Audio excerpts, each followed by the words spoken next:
Another day, another bungi ang brush. Ano ba yan? Another day, another asikaso po tayo ng Cash Assistance DSWD Main Square.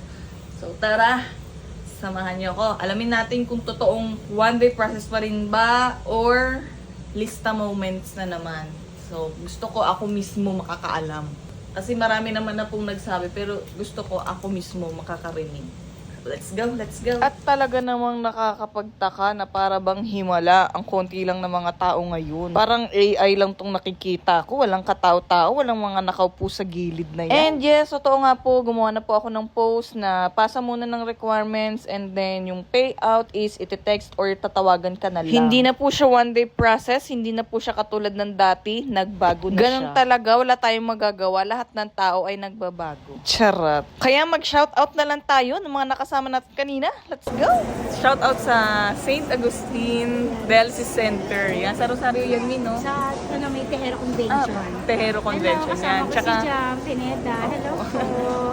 Noy, lagi tayong happy pag siya ang kasama natin. Ay, Vince, thank you. andun kasama ko na si Pineda. Vincent, no? Ano Vincent Israel Flores. Ayun. Vince, kasama ko si Pineda. Oh, talo kita. Thank you, Jam. Opo, Kasama sige kita sa po. Bacoor, Opo. DSWD. Opo. Bye-bye. Thank you, Jam. Sige po. Thank you. Sama ko sa vlog. Sige. Naka-video to. Ay! Sige, shout out Nagpasa na sa... kayo sa 13. Ano name mo? Jenny, Bukalan. Jenny. Baklan. Bukalan. Bukalan. Ayan, shout out kay Ma'am Jenny Bukalan. Nagpasa ka na sa Shoutout po sa mga taga-Dasma area. Anong name mo? Anthony. Shout out kay Kuya Anthony. Dito kami sa DSWD, guys. Thank you so much po sa lahat ng mga nakasama ko sa DSWD Bacoor, sa mga nakakwentuhan. May kanya-kanya talaga tayong kwento sa buhay, pinagdadaanan. And thank you din po sa lahat ng nanood nito. God bless us all and peace be with you.